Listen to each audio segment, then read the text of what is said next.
वालेकुम अस्सलाम मैम। तो क्लास कल हम जो हम पढ़ रहे थे about the effect of environment on the traits. क्योंकि अब तक हमने ये देखा है कि जीन्स एंड इन्वायरमेंट जो हैं ये टुगेदर इफेक्ट करते हैं ट्रेड्स पे या on the outcome of the trades.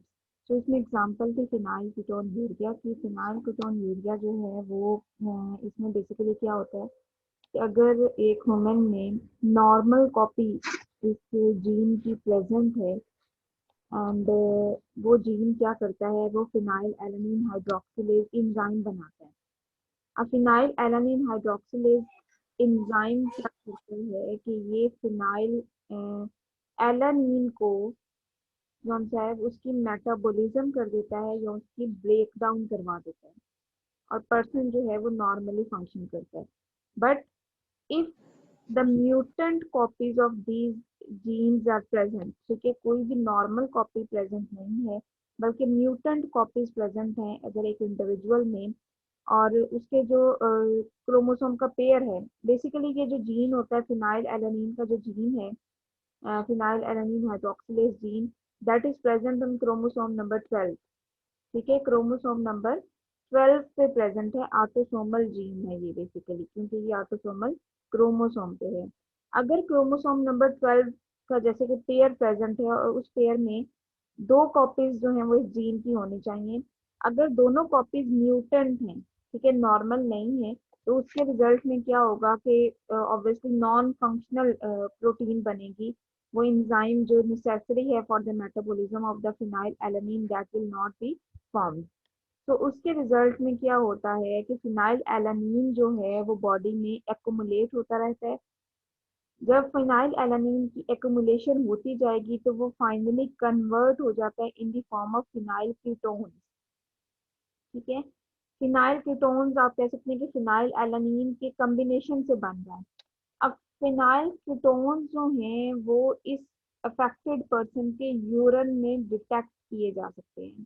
ठीक है, जब ये यूरिनेट करता है तो इसके जो है यूरिन से फिनाइल कीटोन्स के जो है वो आप कह सकते हैं कि सैंपल ले सकते हैं आप उसका। तो ये जो इंडिविजुअल्स हैं इनमें क्या सिम्टम्स होती हैं कि बेसिकली इनमें वैरायटी ऑफ डेट्रीमेंटल ट्रेट्स हैं। डेट्रीमेंटल मीन्स के जो डिसएडवांटेजियस ट्रेट्स हैं, लाइक मेंटल रिटार्डेशन है। मेंटली ये जो इंडिविजुअल्स होते हैं ये स्टेबल नहीं होते। Under developed teeth and foul smelling urine. In contrast, अब क्या हुआ कि ये डिजीज जब जो हमसे इसके बारे में पता चला कि फिनाइल एलानीन जो है वो उसकी मेटाबॉलिज्म ना होने की वजह से ये डिजीज जो है वो होती है फिनाइल कीटोन यूरिया। तो फिर उसको कैसे कंट्रोल किया जाता है और उसको कैसे जो है वो हम इन्वायरमेंटल इफेक्ट में कैसे ये एग्जांपल डाल सकते हैं। बेसिकली जो ये जीन की वजह से हो रही है, ठीक है, कि नॉर्मल जीन मिसिंग है, बट इसको हम इन्वायरमेंटल इफेक्ट में कैसे डाल सकते हैं कि अगर हम जो है वो ऐसी डाइट जो है वो कम कर देते हैं, अफेक्टेड इंडिविजुअल को ऐसी डाइट नहीं देते हैं that contain the phenyl alanine, तो उसके रिजल्ट में क्या होगा कि जो इंडिविजुअल है वो नॉर्मलाइज हो सकता है।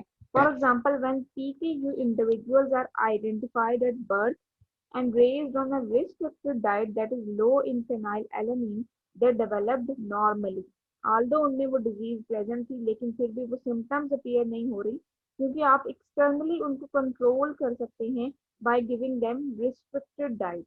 ठीक है, तो उनको वो फिनाइल एलानिन दे ही ना, ताकि क्या हो कि उनकी बॉडी में कोई भी जो है वो प्रॉब्लम ना हो। Fortunately, through routine newborn screening, most affected babies in the US are now diagnosed and treated early. So PKU provides a dramatic example of how the environment and an individual genes can interact to influence the fate of the organism। ठीक है, कि gene के साथ साथ environment भी जो है वो ऑर्गेनिज्म के ट्रेट पे जो हमसे है वो उसको इफेक्ट कर सकता है। अब इसमें ये ऊपर एक पिक्चर भी बनी हुई है and that picture is of the patient of PKU। ठीक है, ये तीन जो है वो बेसिकली जो होती है ये सिबलिंग्स हैं।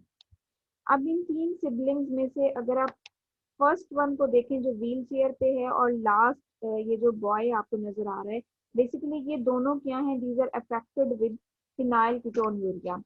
ये जो मिडल में आपको बेबी नजर आ रही है, that is also affected with PKU. But ये जो मिडल चिल्ड्रन था, ये मिडल जो बेबी थी, इसको इन्होंने रिस्ट्रिक्टेड डाइट दी। ठीक है, रिस्ट्रिक्टेड डाइट मीन्स कि ऐसी डाइट दी जिसमें फिनाइल एलानीन जो है वो लीस्ट अमाउंट में था या बिल्कुल मिसिंग था, जिसकी वजह से ये जो बेबी थी ये नॉर्मली डेवलप कर गई है, ऑल्दो इसमें भी जो जीन है वो मिसिंग है, या जीन जो है वो म्यूटेंट फॉर्म में है। सो वो कह रहे हैं कि थ्री चिल्ड्रंस हैं, the child in the middle was raised on a phenyl alanine free diet and developed normally.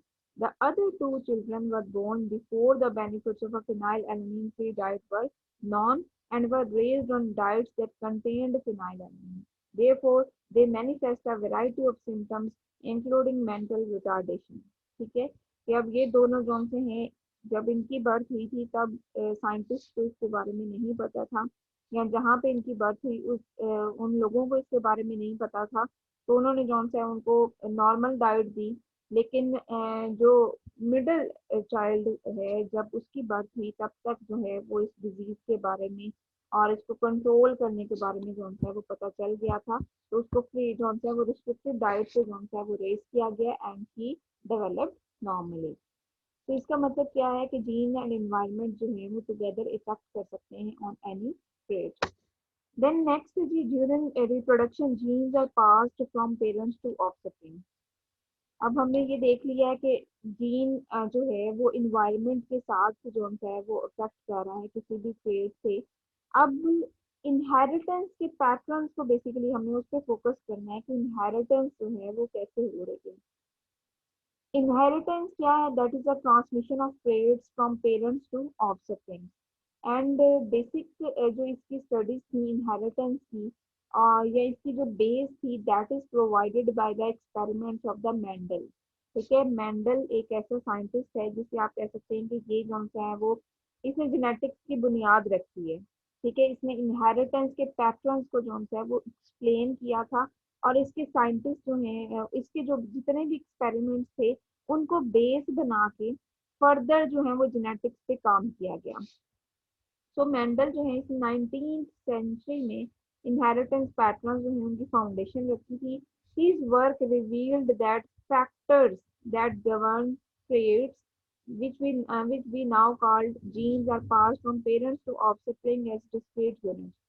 अच्छा, जब मेंडल ने काम किया था तो मेंडल को जीन्स का नाम नहीं पता था, तो उसने जीन्स के लिए फैक्टर्स का वर्ड यूज किया था। आफ्टर द मेंडल्स वर्क एक और साइंटिस्ट था जिसने जीन का नाम, फैक्टर्स को जीन का नाम दिया था, और उसका नाम जॉनसन था। अब क्या है कि फैक्टर्स वो के मेंडल के अकॉर्डिंग क्या था कि फैक्टर्स क्या करते हैं, ये पास होते हैं from parents to offspring as discrete units. ठीक है, और आपने फैक्टर्स को जीन कंसीडर करना है। So we can predict the outcome of many genetic crosses based on Mendel's law of inheritance. Genetic cross क्या होता है, जिसमें हम दो इंडिविजुअल्स का क्रॉस करवा रहे हैं। ठीक है, दो इंडिविजुअल्स में मोस्टली मेल और फीमेल को लिया जाता है, और मेल का फीमेल के साथ क्रॉस करवाया जाता है, और देन जो है वो हम कोई भी रिजल्ट जो है वो शो करते हैं कि ऑफस्प्रिंग्स किस किस्म के ट्रेड्स को शो करते हैं, कि क्या वो पेरेंट्स की तरह के ट्रेड्स शो कर रहे हैं, या उनमें कोई चेंज्ड जो है वो कैरेक्टर्स भी डेवलप हुए।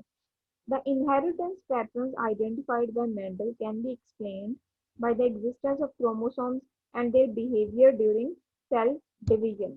ठीक है, ये हम पहले भी डिस्कस कर चुके हैं कि सेल डिवीजन जिसमें माइटोसिस और मियोसिस का प्रोसेस आता है, तो उसमें कैसे क्रोमोसोम जो है वो पास हो रहे हैं फ्रॉम पेरेंट टू ऑफस्प्रिंग। अब सेल डिवीजन में माइटोसिस है जिसमें जो सोमैटिक सेल्स में होती है, और जिसमें सेम नंबर ऑफ क्रोमोसोम जो है वो रिटेन रहता है within the daughter cell. While in the meiosis takes place in the germ cells। यहाँ पे gametes जो बनते हैं वो meiosis के result में बनते हैं, and gametes contain half number of chromosomes in comparison to daughter cell. So as in Mendel's pea plants, sexually reproducing genes are commonly called diploid. Mendel के जो एक्सपेरिमेंट्स थे, फॉर हिज एक्सपेरिमेंट्स ही choose a plant named as tea, ठीक है, इसने T plants को select किया था और इसकी बहुत सी रीजन थी। ये जब हम मेंडल के एक्सपेरिमेंट्स पढ़ेंगे नेक्स्ट चैप्टर में, उसमें मैं आपको बताऊंगी कि इसने टी प्लांट को ही क्यों सिलेक्ट किया। इसने कहा कि जो ऑर्गेनिज्म सेक्सुअली रिप्रोड्यूस करते हैं उनको डिप्लॉयड बोला जाता है।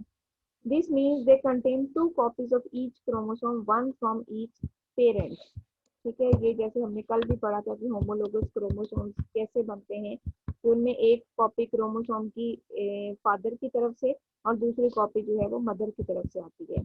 The two copies are called homologs of each other because genes are located within chromosomes. Diploid organisms have two copies of most genes. For example, women have 46 chromosomes which are found in homologous pair. With the exception of the sex chromosome, each homologous pair contain the same kind of gene. For example, both copies of human chromosome number 12 carry the gene that encode phenylalanine hydroxylase, and that example was discussed previously. So here is a picture of the chromosome composition found in most female human cells, ठीक है। Female के ये जो सी picture, diploid female की ये जो सी है chromosomal composition दिखाई गई है, and you can see that each chromosome is present in the form of a pair, ठीक है। ये होमोलोगस पेयर जो हैं इसमें प्रेजेंट हैं। सो क्रोमोसोम नंबर 1 से लेके लास्ट सेक्स क्रोमोसोम्स तक जो है वो हर क्रोमोसोम पेयर फॉर्म में है। जबकि इसके कंपैरिजन में एक ह्यूमन गैमीट की भी जो है क्रोमोसोमल कॉम्पोजिशन दिखाई गई है। अब ह्यूमन गैमीट क्या करता है कि वो haploid set of chromosome carry करता है, मीन्स 23 क्रोमोसोम्स इसमें प्रेजेंट हैं और इन 23 क्रोमोसोम्स में से 22 ऑटोसोम्स हैं और एक इनमें जो है वो सेक्स क्रोमोसोम होता है। फीमेल में इसमें अगर होगा तो फीमेल के एग में जो है वो जस्ट एक्स क्रोमोसोम प्रेजेंट होगा अलॉन्ग विद 22 ऑटोसोम्स। और अगर ये मेल का गैमीट है या मेल का स्पर्म है तो उसमें दो किस्म के स्पर्म्स बन सकते हैं। एक में 22 ऑटोसोम्स के साथ एक्स क्रोमोसोम होगा और दूसरा जो स्पर्म होगा उसमें 22 ऑटोसोम्स के साथ वाई क्रोमोसोम प्रेजेंट हो सकता है। So most cells of the human body that are not directly involved in sexual reproduction contain 46 chromosomes. These cells are called somatic cells. In contrast, the gametes, sperms and eggs contain half number and are termed haploid.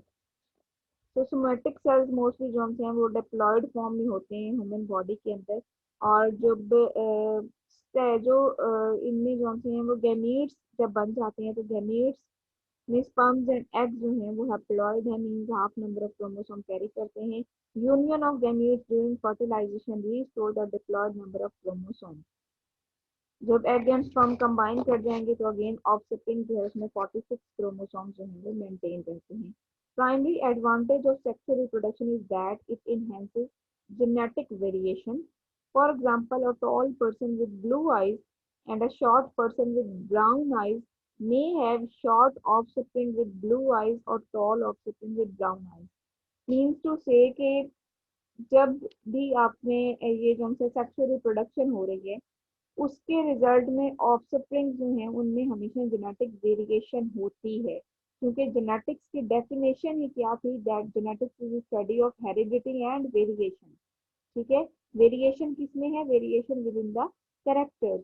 कि अब क्या हो रहा है, जब भी जो हमसे वो जीन्स पास होते हैं फ्रॉम पेरेंट्स टू ऑफस्प्रिंग्स, तो जीन्स में क्या आती है, वेरिएशन आती है, जेनेटिक वेरिएशन आती हैं या फिर म्यूटेशन आ जाती हैं या चेंजेस आती हैं।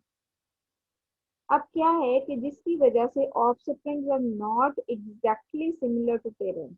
फॉर एग्जांपल उन्होंने बोला है कि अगर एक पर्सन है जो टॉल है, ठीक है, जिसकी हाइट जो है वो ज्यादा है और उसकी ब्लू आईज है, उसका आप क्रॉस करवा रहे हैं with another person with short height and brown eyes, so you may get the offspring with short height and blue eyes. हालांकि पेरेंट्स में आपके पास कॉम्बिनेशन क्या था, टॉल और ब्लू का कॉम्बिनेशन था, शॉर्ट और ब्राउन का कॉम्बिनेशन था, but in the offspring you can get the combination of short with blue eyes और टॉल विद ब्राउन आईज, ठीक है।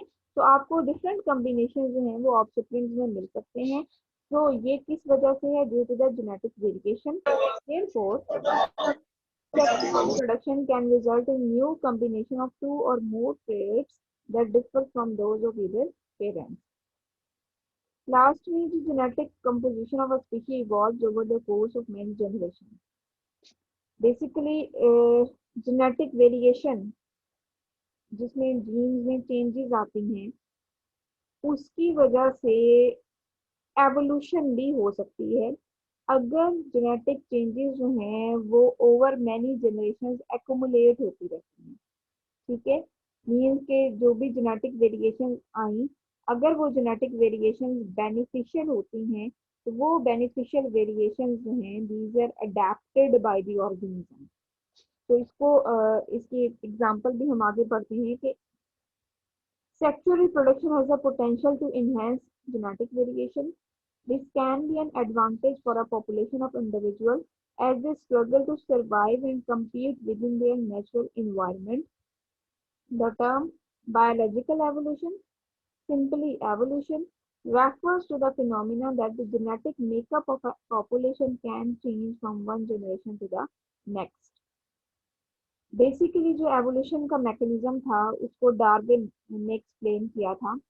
चार्ल्स डार्विन, जैसे ही आप एवोल्यूशन का कोर्स पढ़ते हैं तो उसमें सबसे पहले जो बेसिक नाम आता है वो डार्विन का आता है। अब डार्विन जो है वो नेचुरलिस्ट था, इसने एवोल्यूशन पे स्टडी की और इसने एक थ्योरी प्रेजेंट की थी, that is the theory of natural selection. According to Darwin क्या होता है कि डिफरेंट ऑर्गेनिज्म जो हैं वो प्रेजेंट हैं। ठीक है, अब डिफरेंट ऑर्गेनिजम्स क्या करते हैं कि उनमें जो से हैं वो इन्वायरमेंटल कंडीशंस में एडजस्ट करने की जो एबिलिटी है वो भी वेरी कर रही होती है, मीन्स वो भी डिफरेंट होती है। Some organisms can betterly adjust within the changing environmental conditions, and some organisms cannot adjust themselves in these ecological or the environmental conditions. So Darwin क्या कहता था कि the members of a species are in competition with one another for essential resources. जब different organism एक specific area में रहते हैं तो ऑब्वियसली वहां पे कुछ स्पेसिफिक रिसोर्सेज प्रेजेंट हैं and organisms or species compete with each other for these resources, like food के लिए compete करते हैं, हैबिटेट के लिए compete करते हैं, इवन मेट्स के लिए compete करते हैं। तो ये क्या है? That is a competition for resources. Random genetic change occasionally occur within an individual gene, and sometimes these changes lead to modification of traits that promote reproductive success. अगर एक ऑर्गेनिज्म में कोई भी रैंडम चेंज आया, jeans में change आया है, तो उसकी वजह से हो सकता है कि that gene might be beneficial. ठीक है, कल मैंने जैसे बताया था कि कुछ जीन जो म्यूटेशंस आती हैं, वेरिएशंस आती हैं, वो डेट्रीमेंटल होती हैं, डिसएडवांटेजेस होती हैं, but some mutations are beneficial. तो यहाँ पे मेंडल क्या बात कर रहा है कि एक म्यूटेशन ऐसी आई है जिससे क्या हुआ कि जो इंडिविजुअल की रिप्रोडक्टिव सक्सेस को इंक्रीज कर रही है, उसको प्रमोट कर रही है। For example, over the course of many generation random gene mutations have lengthened the neck of a giraffe, enabling it to feed on leaves that are high in the trees. ठीक है, giraffe की example basically जो है उसने Lamarck एक scientist था, उसने giraffe पे जो सा वो एग्जांपल दी थी कि उसकी थ्योरी थी थ्योरी ऑफ एक्वायर्ड कैरेक्टर्स। ठीक है, इनहेरिटेंस ऑफ एक्वायर्ड कैरेक्टर्स। और उसने क्या कहा था कि जिराफ जो है उसकी नेक जो है वो आहिस्ता आहिस्ता लेंथन होती गई है, लंबी होती गई है, ताकि वो ट्रीज के ऊपर जो लीव्स होते हैं उस पर ये फीड कर सके। तो वो डार्विन ने उसको एक्सप्लेन किया कि जिराफ की लेंथ जो है वो नेक की लेंथ कैसे इंक्रीज हुई, because of a mutation in the gene. ठीक है, कि उसकी जीन में म्यूटेशन आई जिनकी वजह से जो सी है उसकी नेक की लेंथ इंक्रीज हुई है ताकि वो इजिली फीड कर सके। अब अगर वो इजिली फीड करेगा तो ऑब्वियसली उसकी जो स्ट्रेंथ है वो इंक्रीज हो जाएगी, और वो अगर उसको फूड मिलेगी, प्रॉपर रिसोर्सेज मिलेंगे, तो वो फर्दर रिप्रोड्यूस भी कर सकता है। तो इसका मतलब क्या हुआ कि उसकी रिप्रोडक्टिव सक्सेस जो है वो भी इंक्रीज हो गई। When a mutation creates a new allele, that is beneficial, the allele may become prevalent in future generations because the individual carrying the allele are more likely to reproduce and pass the beneficial allele to their offspring. कि अगर एक individual है जिसमें कोई mutation आई थी, जैसे giraffe की length जो है वो इंक्रीज कर गई, उसकी नेक की लेंथ, अब क्या हुआ कि उसको इस चीज का बेनिफिट मिला। अब वो क्या करेगा, जब वो रिप्रोड्यूस करेगा तो वो अपना यही एलील जो है वो बेनिफिशियल एलील था या बेनिफिशियल म्यूटेशन थी, वो अपने ऑफस्प्रिंग में पास करता जाएगा। तो जनरेशन आफ्टर जनरेशन ये जो चेंज था ये उनमें एक्यूमुलेट होता गया। This process is known as natural selection. ठीक है, तो नेचर ने उन ऑर्गेनिजम्स को सिलेक्ट किया that carry the beneficial traits. Over a long period of time, the accumulation of many genetic changes may lead to rather striking modification in a species character. Basically, Johnson है new species का बनना। ठीक है, new species का बनना जो है ये भी जीन से बेस कर रहा होता है कि न्यू स्पीशीज कब बनती हैं, जब जेनेटिक चेंजेस आते हैं। ठीक है, और जेनेटिक चेंजेस जॉनसन है वो जनरेशन आफ्टर जनरेशन अगर एक्यूमुलेट होती रहेंगी तो देन जो है वो finally after million of years आपके पास जो है वो न्यू स्पीशीज या न्यू जौन सी है वो आप कह सकते हैं कि ऑर्गेनिजम्स बनते हैं। तो स्पीशीज का बनना जो है या स्पीशीज में मॉडिफिकेशन का जो आना है that basically depends upon the genetic variation. तो ये जो है ये एक किस्म का ओवरव्यू था जेनेटिक्स का, जिसमें हमने जितने भी अभी तक हमने जेनेटिक्स में ये चीज़ें पढ़ी हैं इनकी डिटेल ही हमने जो है वो नेक्स्ट चैप्टर्स में पढ़नी है। तो बेसिकली जेनेटिक जो है ये एवोल्यूशन में भी जो है वो रोल प्ले करती है, न्यू स्पीशीज की फॉर्मेशन में भी रोल प्ले करती है। और देन जो एवोल्यूशन है उसको आप जेनेटिक से लिंक करते हुए जो है वो न्यू एक्सपेरिमेंट्स भी कर सकते हैं। लास्ट टॉपिक है फील्ड ऑफ जेनेटिक्स का। जेनेटिक्स की फील्ड को अगर हम देखें तो इसमें जो है वो डिफरेंट फील्ड्स के साथ या डिफरेंट जो साइंस की ब्रांचेस हैं उसके साथ जेनेटिक्स कनेक्टेड होती है। Like it is connected with biochemistry, biophysics, cell biology, mathematics, microbiology, population biology, ecology, agriculture and medicine. ठीक है, ये तमाम फील्ड जो हैं इसमें हम जेनेटिक्स को इसके साथ लिंक कर सकते हैं, ऑर्गेनिक एक्सपेरिमेंट्स कर सकते हैं। तो experimentally geneticist often focus their efforts on model organism. जब भी कोई एक्सपेरिमेंट करना होता है तो सबसे पहले आपको एक मॉडल ऑर्गेनिज्म जो है वो लेना पड़ता है ताकि आप उस पे एक्सपेरिमेंट्स कर सकें। लाइक मेंडल ने अगर एक्सपेरिमेंट किया था तो मेंडल का मॉडल ऑर्गेनिज्म पी प्लांट था। उसने पी प्लांट को सिलेक्ट किया और देन जॉन सा उस पे एक्सपेरिमेंट्स किए और अपनी कंक्लूजन दी। सो फर्स्टली जो फोकस होता है जेनेटिसिस्ट का कि वो कोई एक ऐसा मॉडल ऑर्गेनिज्म जौन सा है वो सिलेक्ट करें जिसको वो इजीली हैंडल कर सकें।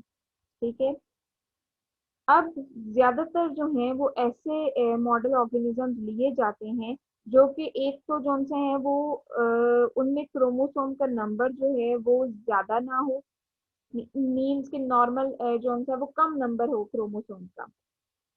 सेकेंडली एक ऐसा मॉडल ऑर्गेनिज्म लिया जाता है जिसको जो है जिसका रिप्रोडक्टिव रेट जो है वो ज्यादा हो, मीन्स आपको ये ना हो कि आपको साल साल वेट करना पड़े फॉर इट्स नेक्स्ट जनरेशन। कोई ऐसा मॉडल ऑर्गेनिज्म जो कि क्या करता हो, जो जो सा वो मंथली रिप्रोड्यूस करे या वीकली रिप्रोड्यूस करे, जैसे कि बैक्टीरिया जो से हैं वो विद इन जो से हैं वो शॉर्ट टाइम पीरियड जो से हैं वो रिप्रोड्यूस कर जाते हैं। तो इस तरह के मॉडल ऑर्गेनिज्म लिए जाते हैं जिसमें नेक्स्ट जनरेशन जो है वो इजिली मिल जाए ताकि साइंटिस्ट जो हैं उनको वेट ना करना पड़े फॉर देयर रिजल्ट। तो मोस्टली जो एग्जांपल्स आती हैं मॉडल ऑर्गेनिज्म में उसमें ई कोलाई है, that is a bacterium. Then Saccharomyces cerevisiae, that is a yeast. Drosophila melanogaster, fruit fly. C. elegans, nematode worm. Danurilio zebrafish and Mus musculus mouse. Then Arabidopsis thaliana, a flowering plant। ठीक है, ज्यादातर इनके experiment किए गए हैं। So model organism offer experimental advantage over other species. For example, E. coli is very simple organism that can be easily grown in the laboratory. ठीक है, एक और इसमें ऐड कर सकते हैं कि ऐसे ऑर्गेनिज्म को सिलेक्ट किया जाता है जो इजिली लेबोरेटरी में आप रेज करवा सकते हैं। इनकी पिक्चर्स यहाँ पे ये बनी हुई है, ये ई कोलाई की है, ये yeast, Drosophila melanogaster, that is a fruit fly. अच्छा, बहुत से स्टूडेंट्स जो हैं वो कंफ्यूज कर देते हैं फ्रूट फ्लाई को हाउस फ्लाई के साथ।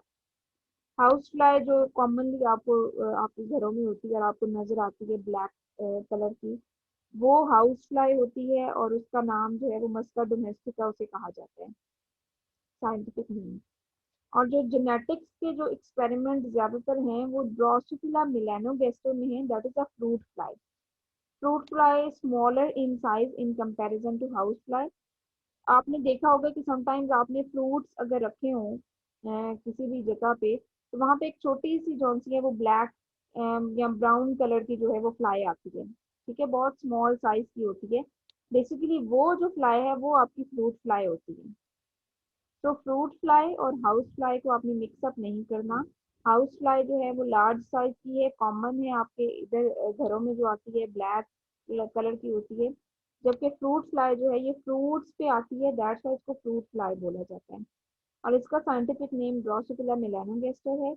ये बहुत स्मॉल साइज की होती है। और ये जौन सी है ये हाउस फ्लाई से जौन सी है वो अगर कंपेयर करें तो ये स्मॉल साइज की है। देन सी एलिगेंस की पिक्चर है, ये ज़ेब्रा फिश है, मस्कुलस रैट। रैट से भी बहुत एक्सपेरिमेंट जो हैं वो जेनेटिक्स वालों ने किए हैं। और देन ये फ्लावरिंग प्लांट्स हैं उनकी भी पिक्चर यहाँ पे बनी हुई है। सो बेसिकली जब भी एक्सपेरिमेंट्स करने होते हैं तो फर्स्टली जो है हमें मॉडल ऑर्गेनिज्म को सिलेक्ट करना पड़ता है on the basis of certain characters. And then जो है वो जेनेटिसिस्ट क्या करते हैं, फर्दर अपने एक्सपेरिमेंट्स को परफॉर्म करते हैं। लास्ट में है fields of genetics, areas of genetics. Basically 3 areas हैं जेनेटिक्स के जो कि होल जेनेटिक्स को कवर करते हैं। एक है transmission genetics, next molecular genetics, and last is the population genetics. And these 3 areas overlap with each other. ठीक है, ओवरलैपिंग भी इनमें है कुछ फील्ड्स में या कुछ सब्जेक्ट पे जाके ये ओवरलैप भी करते हैं एक दूसरे से। सबसे पहले ट्रांसमिशन जेनेटिक्स है, जैसे कि नेम इंडिकेट करता है कि that is dealing with the inheritance pattern. ठीक है, so they explore the inheritance patterns of traits as they are passed from parent to offspring.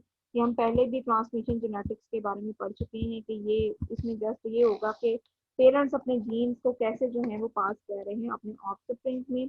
इसमें मेंडल के क्रॉसेस को पढ़ा जाता है जो हम नेक्स्ट चैप्टर में पढ़ेंगे।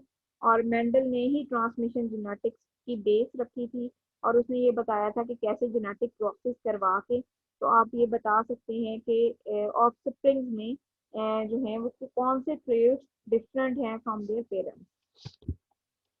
इसके बाद मॉलिक्यूलर जेनेटिक्स आती है। Molecular genetics focus on biochemical understanding of the hereditary material. Bio molecular genetics में एक तो आप सारे मॉलिक्यूलर प्रोसेसेस पढ़ सकते हैं, ट्रांसक्रिप्शन का प्रोसेस, ट्रांसलेशन का प्रोसेस पढ़ते हैं। देन इसमें डीएनए एनालिसिस होता है, आरएनए एनालिसिस होता है। डीएनए एनालिसिस में आप कंप्लीट जो डीएनए का सीक्वेंस है उसको स्टडी करते हैं। आरएनए में आरएनए का सीक्वेंस स्टडी करते हैं। देन मॉलिक्यूलर जेनेटिक्स में प्रोटीन्स की स्टडी की जाती है।